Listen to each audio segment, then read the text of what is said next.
bunlar tatlı çok önemli konular. Bunları konuşacağız. Ama öncelikle Sonsuz Olasılıklar Festivali'nin bu kadar deliği için onlara da teşekkür ederim. Çünkü bu yol, bu tanım benim çok hoşuma gidiyor. Bu yola akılla çıkılır, sonra akıldan çıkılır. Dün o masada kimler vardı, kimler yoktu? Bazılarını seçemiyorum, bir de masanın başı vardı. Ben yoktum. O masaya ben soruyorum. Şifa neden orada diyorum biliyor musunuz? Hiçbir sınırlamanın, hiçbir rol yapmanın, başkası gibi gözükmeye çalışmamanın, belki kendi alanında, kendi ortamında, kendi sosyal hayatında cesaret edemediği her şeyi hiç tanımadığı insanlarla beraber yaşar. Benim yaptığım çalışmanın adı holistik şifa. Holistik kelime anlamı olarak bütünsellik anlamına geliyor.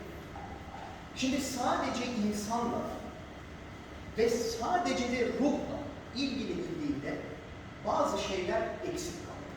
Şimdi bunu size bilimsel olarak da anlatıyorum.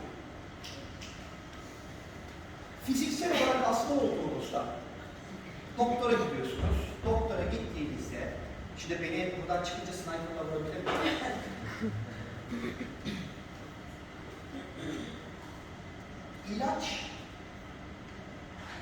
bir şekilde yazılıyor ve şifayı bulmak için ilaç kullanmak durumunda kalıyoruz. Buraya kadar bakın. Ama bunu lütfen araştırın. 2000 yılındaki Amerikan Tıp Dergisi'nde iyotorojenik sebeplerden dolayı vefat eden insan sayısı arkadaşlar 100 bin. İyotorojenik kelime anlamı olarak siz bir ilaç kullandığınızda karaciğeriniz için onun yan etkisiyle başka bir yerinizi bozmayla ilgili bir kavramdır. Bir yıl sonra sayı 200 bin. Bir yıl sonra 300 bin. Bakın bu paylaşılan.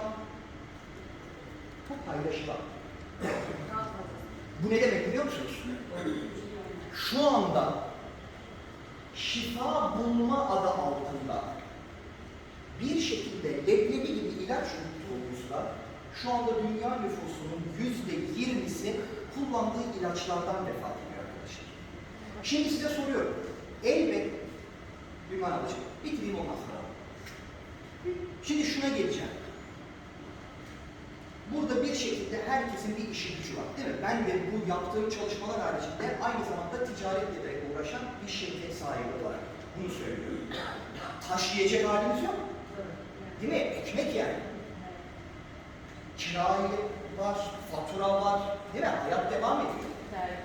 Peki ben ilaç fabrikası işletiyor olsam ister miyim ya millet şifalanmasını?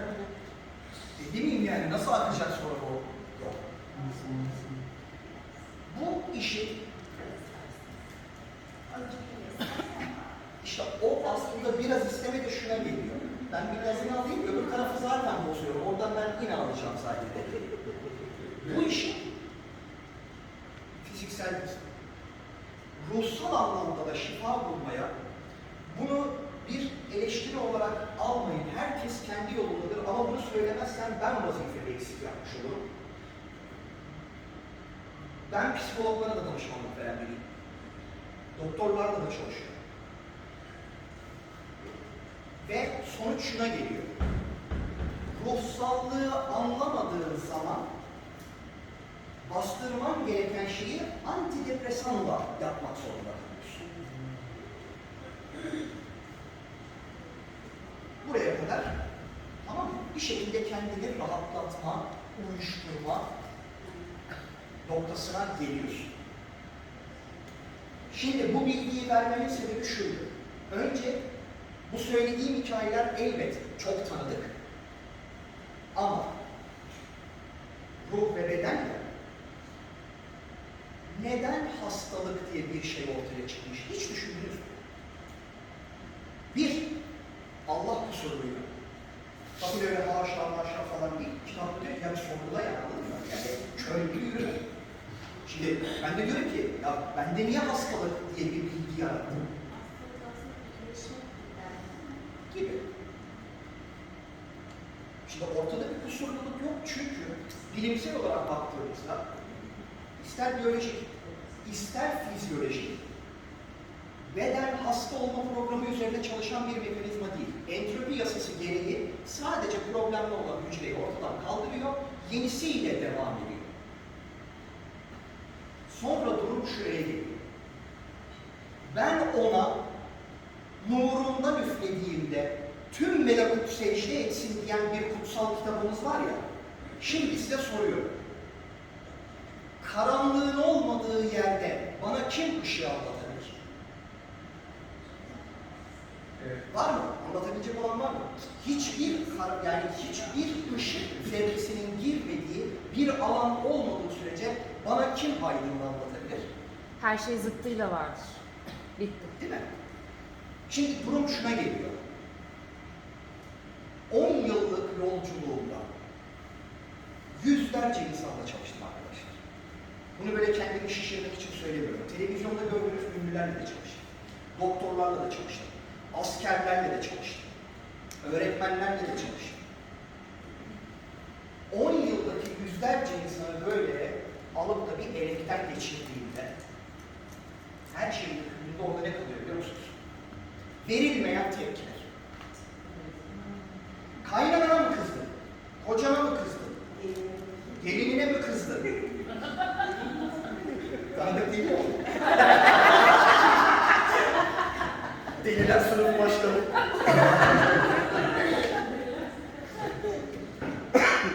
Şimdi tepkiyi vermediğinde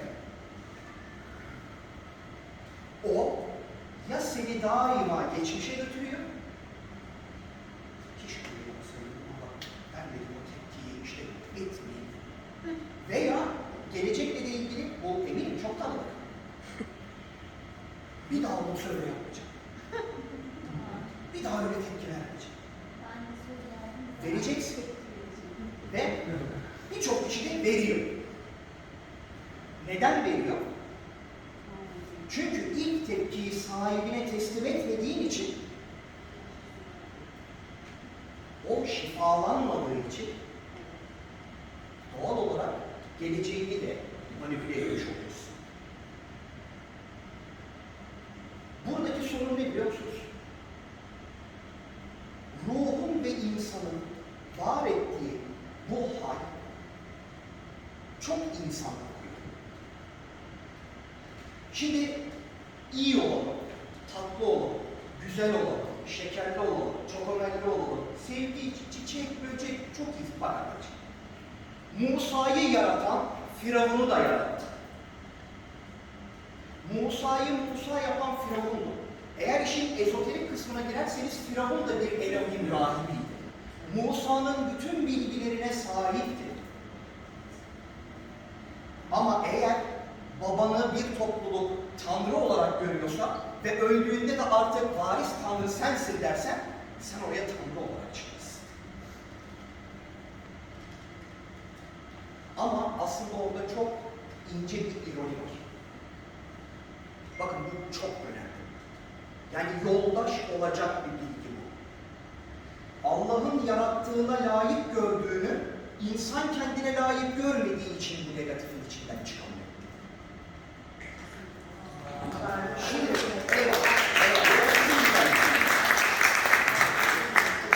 Şimdi şunu düşünün. Biraz önce hocam çok güzel bir bilgi verdi.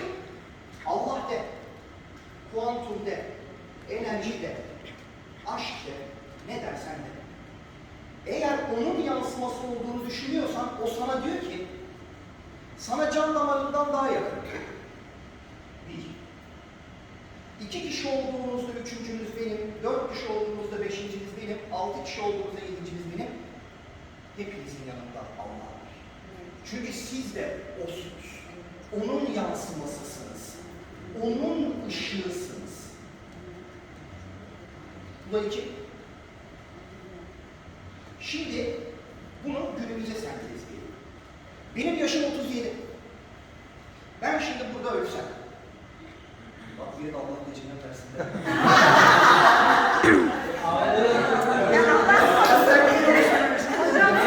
Hocam yani ben içimden anlatmamışım, geçirmişsiniz.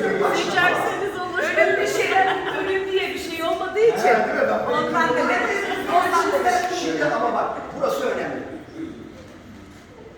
Şimdi ben 37 yıllık benim duygusal bir birikimim var.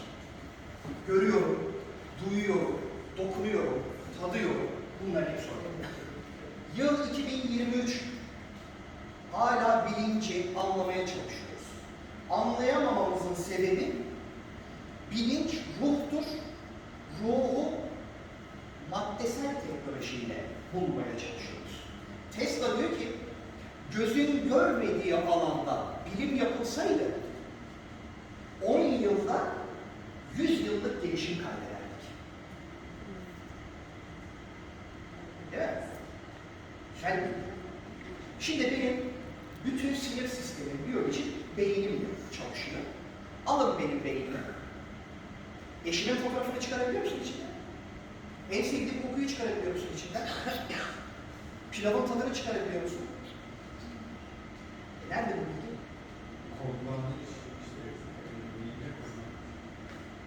Bilince kodlanmış. Çünkü bilinç bedenin içinde değil. Şimdi hepiniz oturuyorsunuz. Bu bilgi bilenleriniz vardır. Aslında oturmuyorsunuz. Tamamıyla bilimsel araştırın. Bir Armstrong, yani 1/-10 milimetre elektron mikroskobu olmadığı sürece göremezsiniz. Elektronların itme kuvvetiyle aslında temassız bulursunuz. Şunu diyebilirsiniz, ya tamam ya, sallıyor oradan da. Nasıl oluyor bu? Al mıknatısı aynı kutuplu olanları, kapa gözünü, bak bakalım birbirine dokunmadığında o direnci hissettiğinde nasıl oluyor? Ve diğer bir bilgi. Atomun %99,9999999 oranı boşluk. Ne var ya bu %1'in içerisinde de biz bu gerçeklik diye bunu yaşıyoruz? Bu nasıl bir metrik ya? Şimdi %90, hadi bırak ya o bir de benden şey olsun. Eyvallah olsun yani. %99'unun boşluk olduğu bir bilgi bizi var ediyor. Ses çıkıyor ama dokunmuyorum. Ve bunun adına gerçeklik diyorum. Ve nereye bağlıyorum biliyor musunuz? Tepki vermekten korkuyorum. Kime? İş yerindeki müdürüme. Kime? Babama. Kime? Kocama. Kime? Anneme. Kime? Kaynanama. Böyle bunu alın bir parşömen, şöyle sallayın böyle açılsın sonuna kadar. Nasıl olması lazım sizce? Var mı fikri olan? Aman ya Murat videosu da tepki verir, ne yapayım? Saçı boş olayım da düşünüyorum. bakış açımızı değiştirelim. Yok, boş ver. Bakış açımızı değiştirelim. Bakış açısını değiştirelim. Burada durum şu. Tepki, ruhun kendini ifade ettiği sahasıdır. Tepki demek, sen benim hakkımda nasıl böyle konuşuyorsun? Bak seni gebertirim değil. Bak kardeşim gel de buraya. Gel. Kahve mi içelim? Çay mı içelim? Bir yemek ısmarlayayım sana. Gel şunu bir çözelim. Şimdi bunu çözmediğinde hep şu olacak. O içeride seni rahatsız eden bilgi daima yoluna devam edebilmek için dışarıya çıkmaya çalışacak. İşte bu dışarıya çıkma diye tanımladığımız şeyin adı hastalık enerjisi. Çünkü yola devam etmesi gerek. Tekamül geri gitmez. Kitaplar okuyoruz. Allah, krayonlar, ilahi nizam ve kainatlar, su üzerinde yürüyoruz. Ama sonra ne oluyor? Ne oluyor ama sonra? Kitabı okurken arşa değiyorsun, kitap kapandığı zaman oğlum ben onu bak ya ben biliyorum ne yapacağım. Hani Ne oldu şimdi?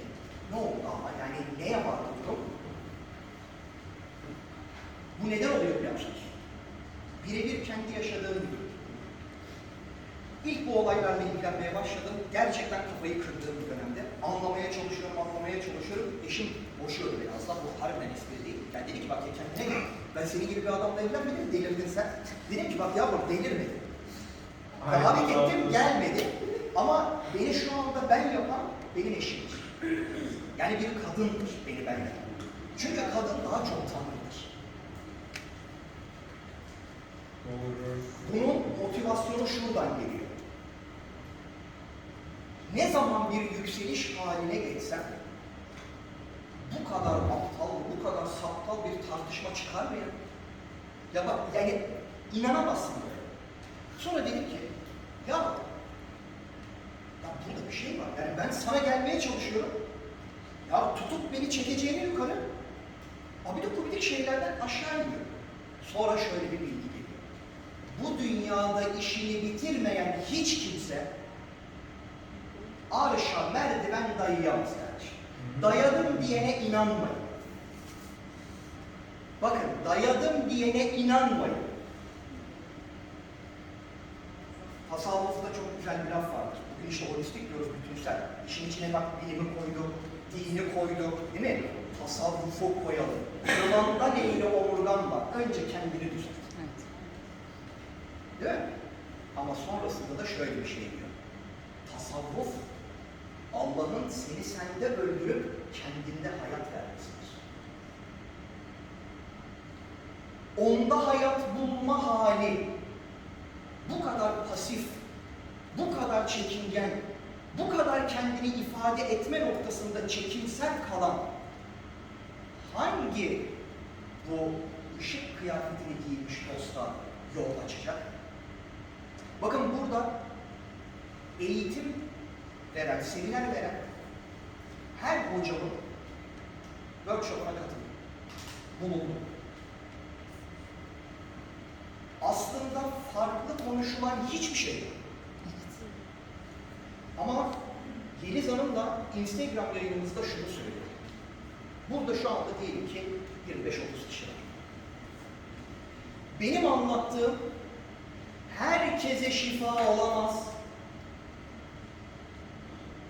Peygamberler olamamış. 100.000 tane gelmiş. Bir tane Muhammed yetmedi mi? Bir tane İsa yetmedi mi? Bir tane Musa yetmedi mi?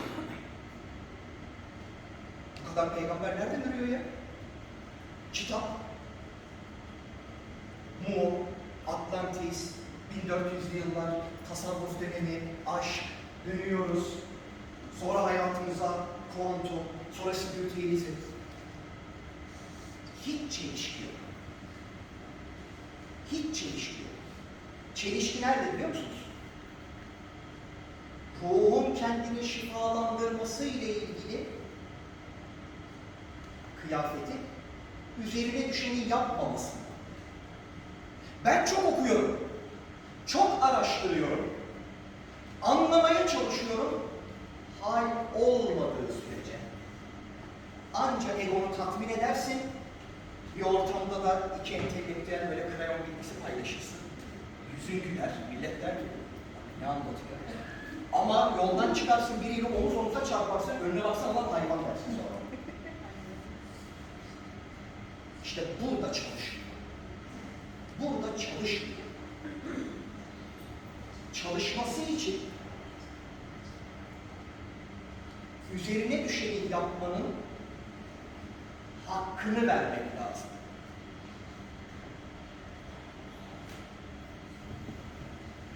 Şimdi düşünün. Bütün hastalıklar, bunun tansiyonu var, bunun şekeri var, bunun kanseri var, daha adını bilmediğimiz. Ya şu olmuş olabilir mi ya? Bak şimdi, yukarıda âle oturmuş. Lan bu insanlara nasıl eziyet edelim? Tabii Allah diye tanımladığımızda bulutların üzerindeki aksakallar. Ya bugün Gözde'ye bir sefa vereyim ama Gökhan'a da bir cefa vereyim ama şımartmayayım, bir de kaza vereyim arkasına. Ya böyle bir şey olabilir mi? Lan bu hastalıklar nereden çıktı ya? Hiç düşünüyor musunuz? Nereden çıktı? Yani neden var? Neden biz hastalık adı altında bir enerjiyi varlığımızda yaşamak zorunda kalıyoruz? O, merhametlilerin en merhametlisidir.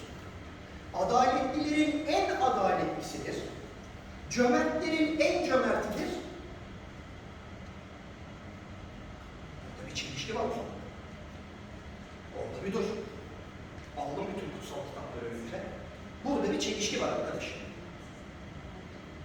Ya onun bana söylediği yolda bir problem var veya ben o yolda olduğumu zannediyorum ama şaşırıyorum. Arkadaşlar, şifa demek hastalığın iyileşmesi demek değildir. Şifanın TDK'dan da kelime anlamına bakarsanız iyileştirmek demektir. Bir kediyi mi besliyorsun? Bir çiçeği mi suluyorsun? Ama size bir şey söylüyorum. Doğru anda öfkeyi kullanmak da şifadır. Hata burada.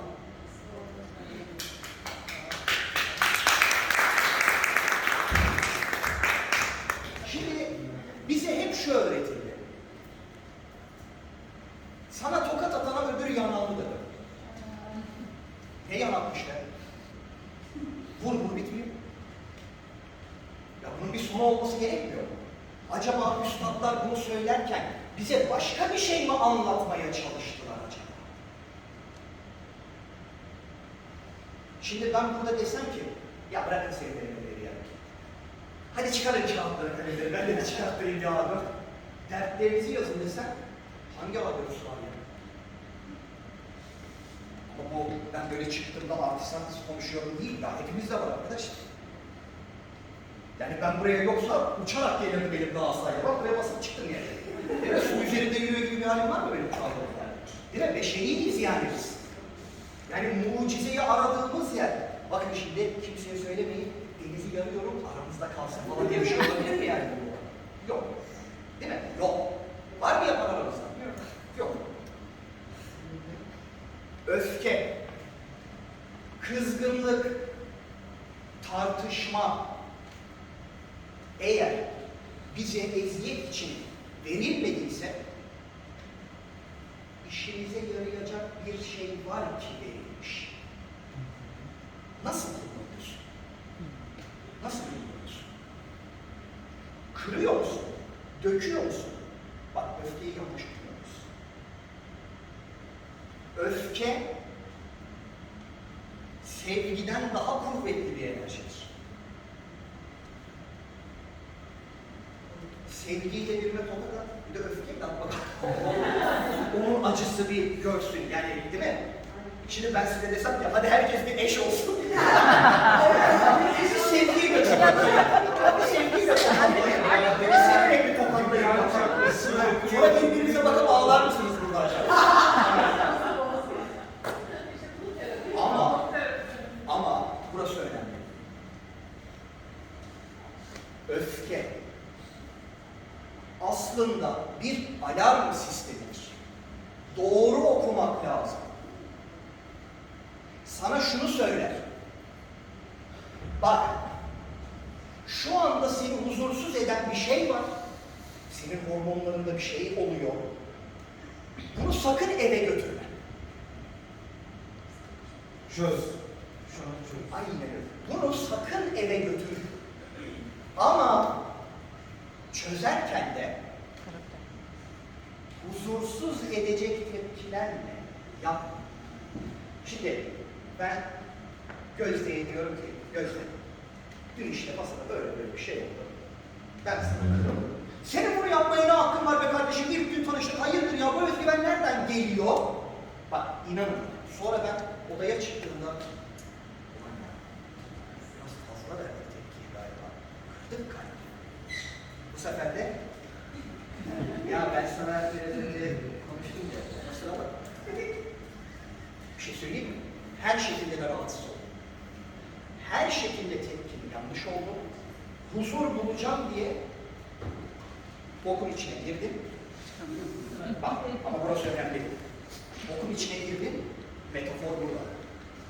Eğer ben bokun içinden el uzatıyorsam, benim elimi tutan da bok olacak. Evet. Onun için aynı kutuplar birbirini iter, zıt kutuplar birbirini çeker. Ateşle söndüremezsin. Sönmez, harlarsın. Daha çok yakarsın. Yakacaksın. O benden özür dilesin. Sence bu niyetle o özür geldiğinde bir şifa mı olacak? Yoksa eşek gibi özür diledim ben.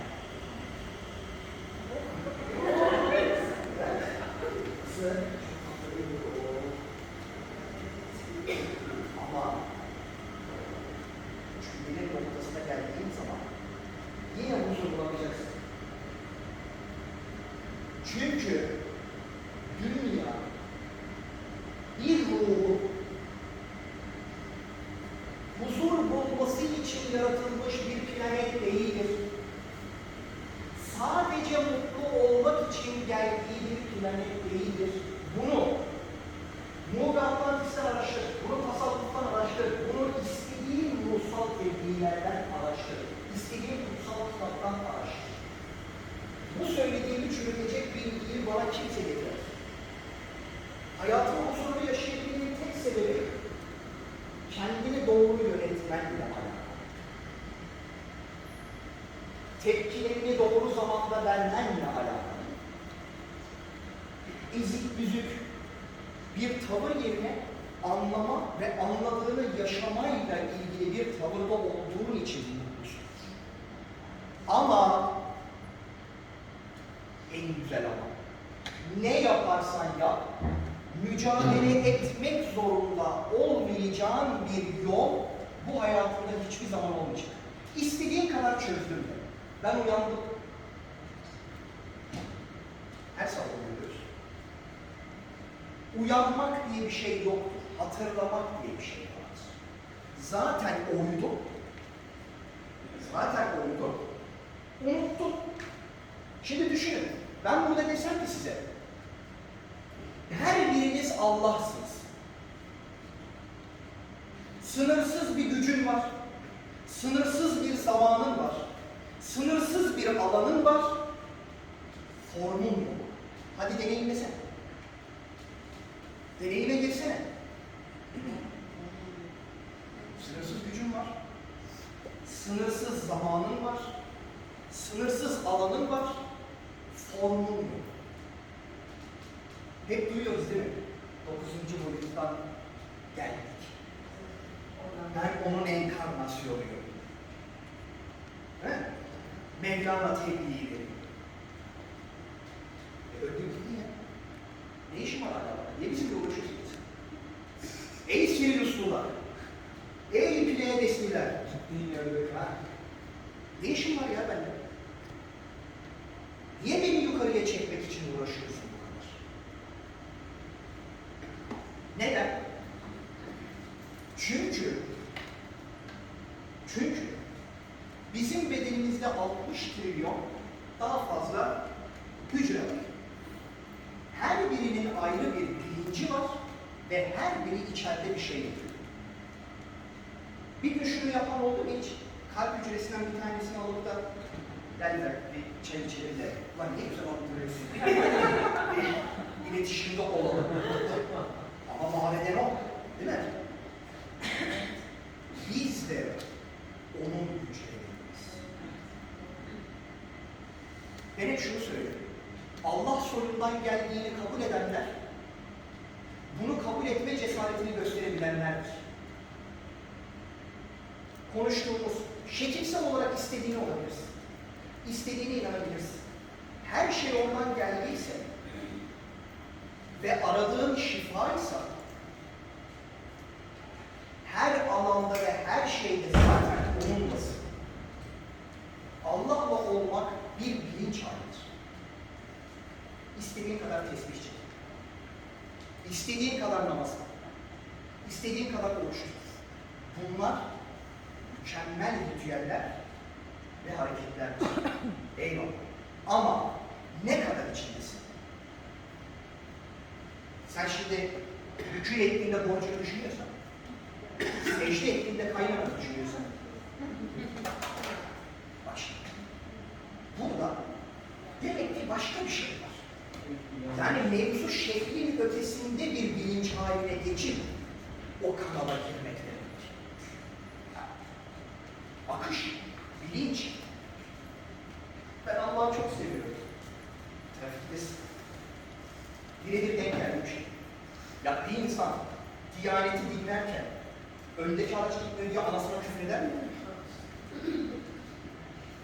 Bakın bu bir eleştirme değil arkadaşlar. Bu bir tespit. Bu bir tespit. Tespit. Ruh bilinçtir. Hal yoluyla kendini ifade eder. Hal yoluyla kendini şifalandırır. Hal yoluyla iletişime geçer. Hiç düşündünüz mü? Allah, Allah, Allah, Allah. Ya insanı yaratmış, kediyi hayvanı yaratmış, ağacı yaratmış, oksijen, atomlar. Ya niye çıkıp da nasıl yarattım ama buradayım demiyor. Neden ya, neden?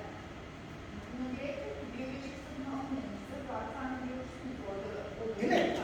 Aslında her bir tasarımda, her bir oluşta, her bir eylemde aslında bunu gösteriyor. Yani ben nasıl yani sayısalcı olduğum için söyleyeyim. Periyodik tablo vardı. Periyodik tablonun sonunda soy gazlar vardı. Geri kalan bütün elementler kendilerini soy gaza benzetmek için o şekilde davranırlar.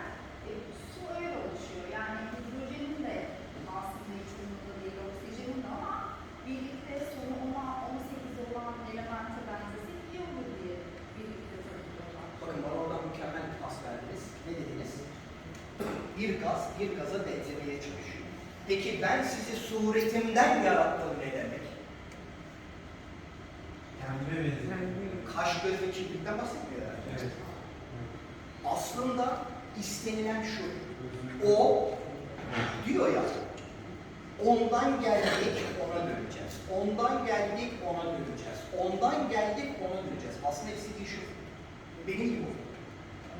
Bunu ben söylerken neden bir günah işliyormuşum gibi veya bir şirk yapıyormuşum gibi veya dinden uzaklaşıyormuşum gibi bir durumu yaşamak durumundayım?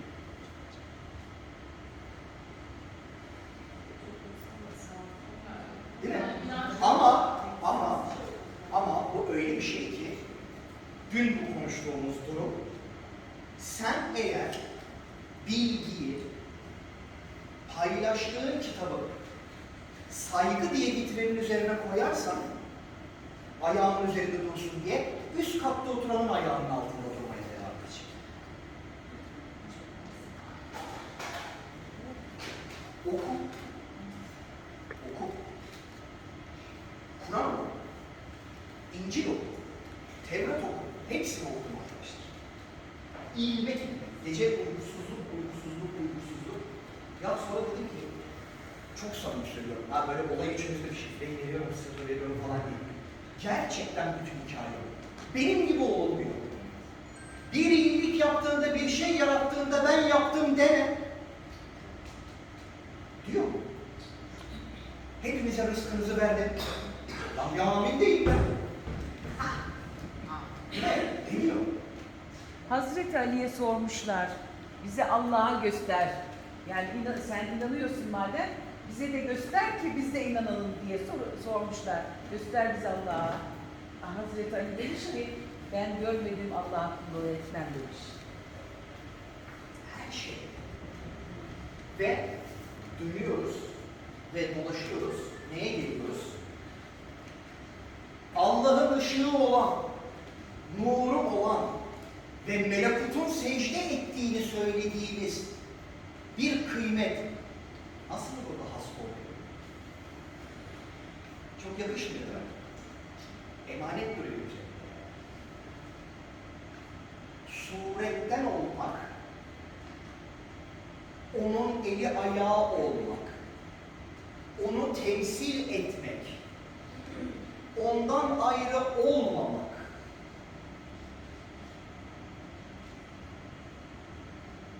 Kendinizi beden olduğunuzu zannlarında yaşarsak hep hasta oluruz.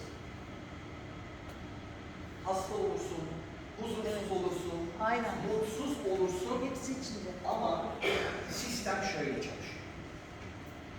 Bu hepinize çok tanıdık gibi. Ne kadar direnirsen diren, direndiğin şeyi tezahür ettirmeye devam edeceksin. Çark, hamster nasıl tekerleğin içerisinde devamlı bir enerji yakıyor. Sadece enerji yakarsın. Sonuç alamaz. Olmaz. Olmayacak. Çünkü sistemin dışına çıktı. Aslında içiniz burada çıktı. Herkes bir şifa arayışı. Parada şifa, değil mi? Aşk şifa, hastalık iyileşti şifa, ilahi huzuru bulduk şifa. Çok sevdiğim biriyle bir araya geldik, hep beraber şifalanmadık mı dostlar ya? Değil mi? Ne şımardık. Bak bugün gerçekten kim var kim yoksa. Dün bir masa vardı, konuyu dağıtmayacağım, bir parantez açacağım. Mükemmel şımardık. Yani gelin, yani bugün de bir yapalım bunu tekrar. Gelin, yani dahil olmak isteyen bir mesela. Alan hep aktif. Şifa, şifa, şifa, şifa ama güncel bir kavram. Şimdi de olalım. Şimdinin gücü. Şimdideyim, şimdideyim, şimdideyim, şimdideyim, mantra, mantra, mantra, frekans, frekans, frekans. Tamam, peki. Kimin burası o anda şimdi? Ben şu an şimdi değilim. Efendim? Şu an şimdi değilim. Eyvallah. Neden biliyor musunuz? Şimdi ona geleceğim. Çok güzel bir pas verdiniz. Teşekkür ederim. Şimdi de olmak demek. Neden şifadır biliyor musunuz? Geçmiş ve geleceği düşünmeyle, travmaları tırmalamayla, öfkeyi eşmeyle ilgilenmeye vakit kalmadığın bir eylem halinde olmak demektir. Boş olan insan, tembel olan insan daima ya geçmişiyle ya geleceğiyle uğraşır. Anladın geliyor mu? Çünkü şundan dolayı anda olmak demek her an eylem halinde olmak. Bakın arkadaşlar, şu anda burada ben olduğum için bunu söylüyorum. Gerçekten kibirsel bir durum değil. Ben buraya dostumla beraber geldim. Birebir benim trafiğimi biliyor. Marifet şöyle, bakın Murat Hoca da neymiş, bilmem kimmiş değil. Sadece bir günlük periyodumu söylüyorum. Benim İstanbul Fulya'da bir ofisim var.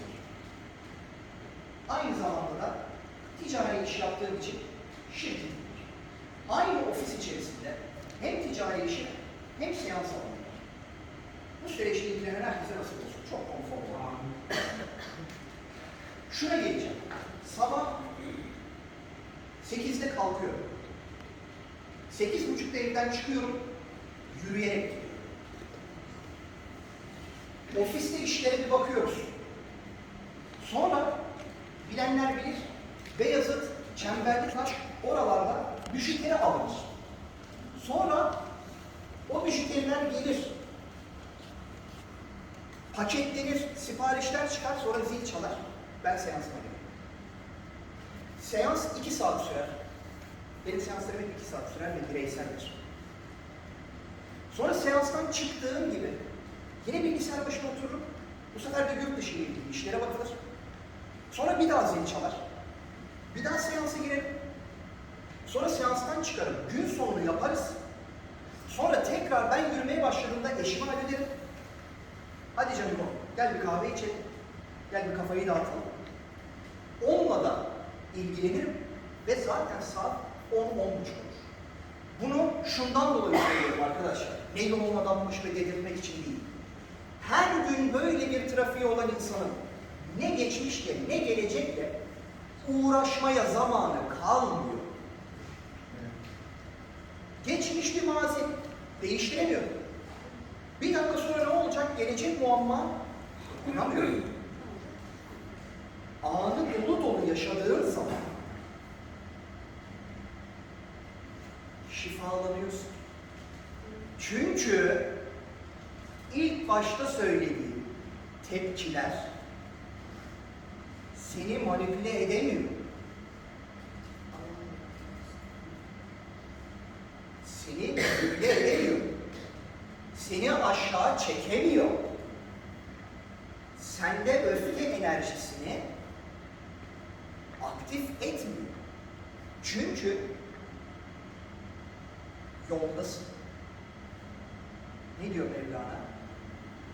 Güzel insan. Yol yürümeye başlayınca gözükür. Yol yürümeye başlayınca gözükür. Yolu yürümeden hayat çalışır. Öyle yapalım, şöyle yapalım, geçmiş böyle, gelecek böyle, lan öyle olur, böyle olur. Çok tanıdık değil mi? Evet, çok tanıdık. Hepimiz de var ya arkadaşlar. Ya bunu şey diye düşünmeyin, adam çıkmış anlatıyor değil. Ya biz buyuz zaten. Bunun için buradayız. Yani Allah'ın hiç mi işi gücü yok ya? İnsanı yaratmış da tanrısalları bir oturayım da bakayım ne yapacak orada? Yani oturup da bunu yapabiliyor olabilir mi? Ulan da bakalım bugün kim uyanacak? Değil mi? Bu kadar basit olmasa bu trafik. Hal demek, hal. Bilginin hale dönüşmesi demek, eyleme dönüşmesi demektir. Bir kere hava atarsın, 2 kere hava atarsın, emin olun üçüncüsüne tekrara düştüğünüz için o bulunduğunuz sosyal ortam sizi izole eder. Ekarda olursunuz o anda. İstemez insanlar. Çünkü bayarsınız artık.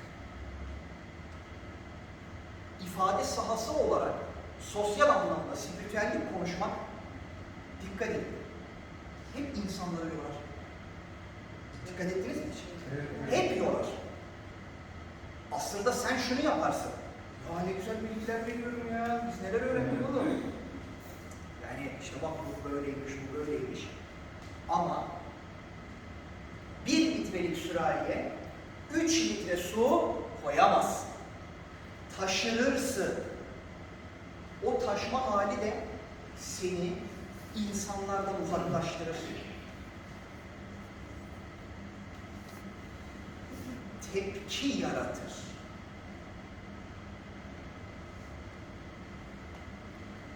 Bakın, dönüyoruz, din konuşuyoruz, mevzu insanın iradesindeki tepkiye geliyor. Bilim konuşuyoruz, iradesindeki tepkiye geliyor. Tasavvuf konuşuyoruz, iradesindeki tepkiye geliyor. Nereden girerseniz girin.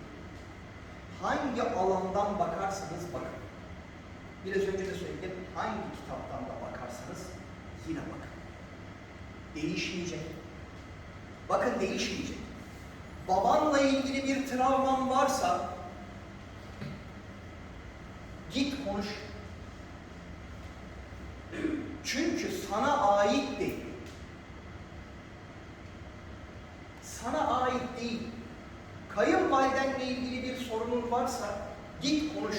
Yuvamın huzuru bozulur diye yıllarca sustum. Bak sana bir sır vereyim. Yıllarca ben fedakar oldum dersin. Aslında kendini çoktan kurban etmişsindir. Sen bunu fedakarlık adı altında yaşarsın, böyle bir kılıfın içine koyarsın. Bir de takdir beklersin. Ben yıllarca senin ailene sessiz kaldım. Bu muydu karşılığı? Kalmasaydı kardeşim. 30 yıl boyunca sessiz kal diye ben de sana söyledim ya. Alacağı cevap bu olacaktır. Tanıdık gelen var mı? Ha? Ama sonrasında da ne diyorlar? Sen nankörsün. Evet. Bir şey söyleyeyim mi? Nankör değil. Farkındalıklı olan o. Şimdi diyeceksin ki ya bu nasıl bir terazi ya? Ne yaptın yani Murat ya? Böyle terazi mi? Bak dostum. Dengenin ağa babası burada. Ben en böyle Türk lafıyla söyleyeyim yani. Bak, ağa babası burada. Yapmasaydın, etmeseydin, gitseydin. Var mı? Değil mi? Bak bir saniye, bir hakikat var mı yani? Kocamı boşadım be bir seferde. Bir kere bir yanlış yaptı. Kaynanamın da suratına vurdum her şeyi. Bu örneği şundan dolayı çok veriyorum ki bana gelenlerle hep işte örnek veriyorum 40'lı 50'li yaşlarda hep 20 yaşında evlendiğinde karşı tarafı ona yaşattıkları, kocasına konuşamadıkları, babasının yaptıkları bir şekilde hep buraya geliyoruz. Ben de tam onu sormak istiyordum hocam müsaadenizle. Gerçekten bireysel seanslarında ne yapıyorsunuz? Şunu yapıyorum, söyleyeyim. Benim seanslarım 2 saat sürer. Bunun 1 saati sadece sohbettir. Sadece. Ama bu sohbet öyle bir sohbet olur ki bu konuda biraz bu kale alabilir. Balık kılçığı gibi alır. Ağlama mı? Öfkelenme mi? Neyse. Çünkü zorladı.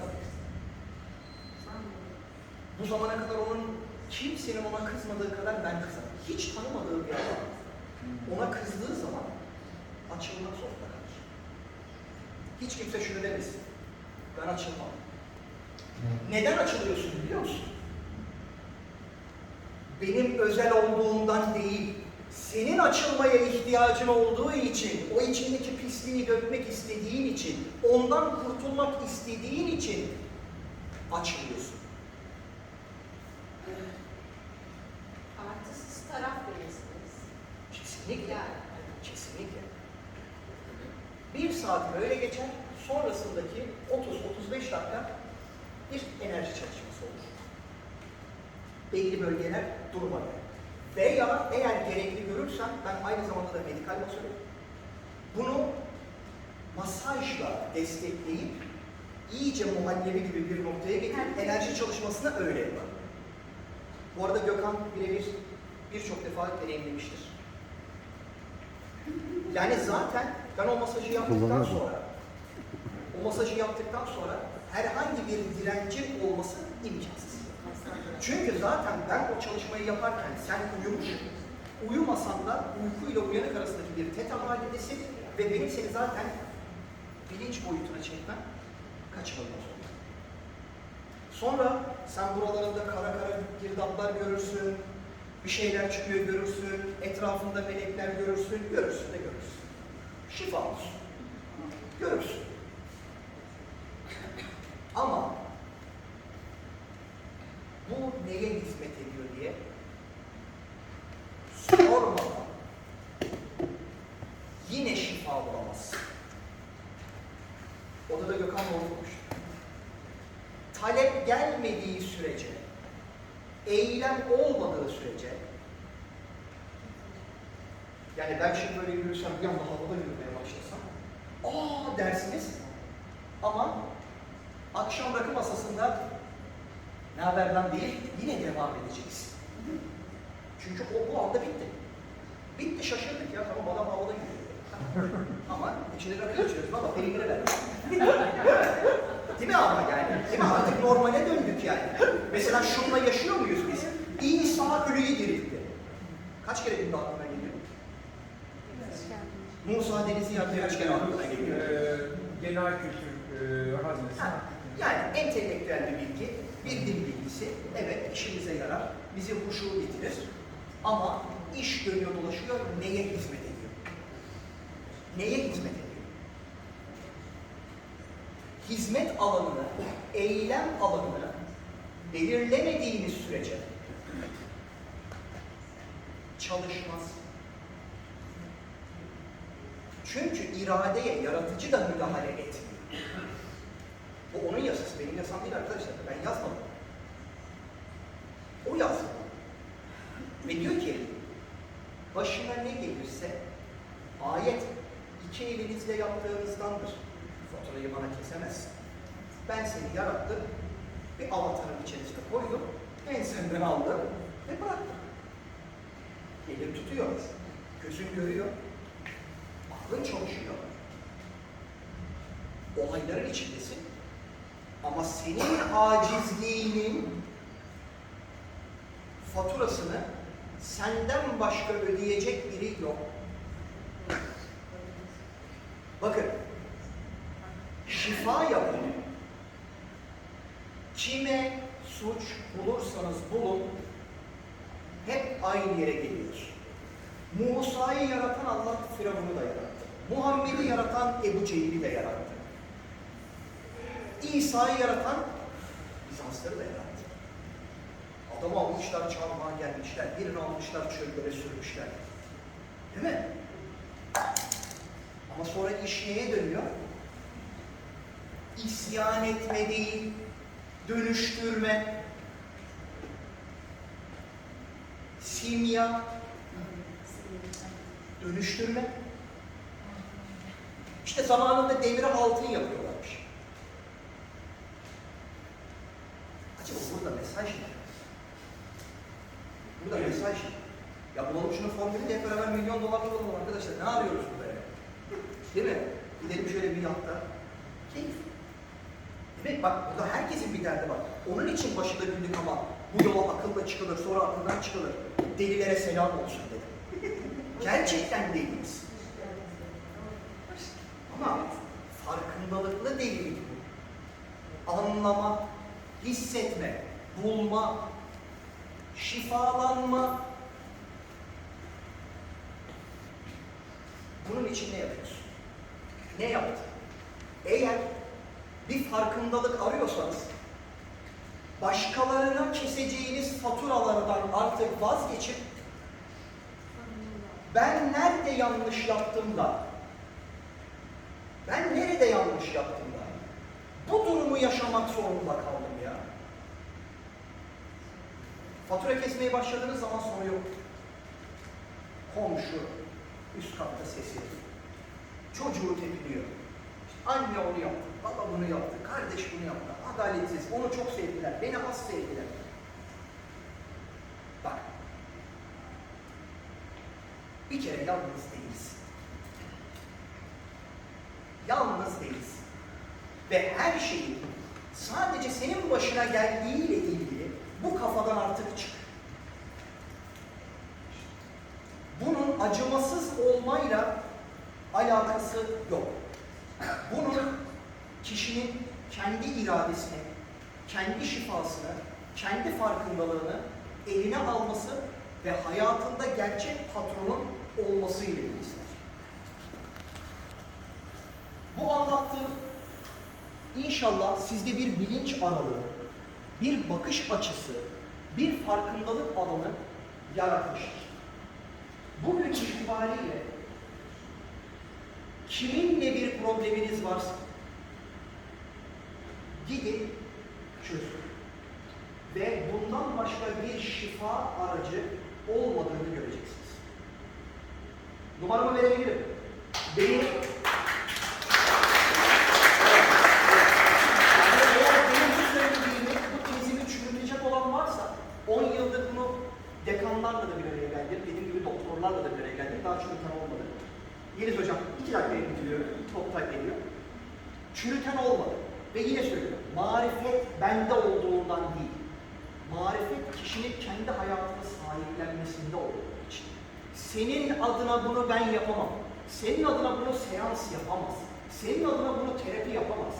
Yaparsa şöyle yapar. Ben talep ettim, geldi. Dönüşmek istiyorum, artık buradayım. Bütün hocalarım cevap. Talep gelmeden kim şifalanmış? Talep de bir tepki. En güzel tepki insanın kendi yükselişi için kendine veren tepkidir. Bu hediyedir. İşte bu sebeple artık omuzlarınız dik ve şu an itibariyle hayatınızda sadece tabir olarak bunu söylüyorum, parazit diye tanımladığınız tüm bilgiyi, tüm enerjiyi, tüm kişileri dönüştürün. Onların kırılmasından korkmayın. Onların sizin hayatınızdan gitmesinden korkmayın. Onların sizi eleştireceğinden korkmayın. Aldığınız karşılık onun verdiği tepkinin yanında bir güç. İyi ki bu delilerle beraber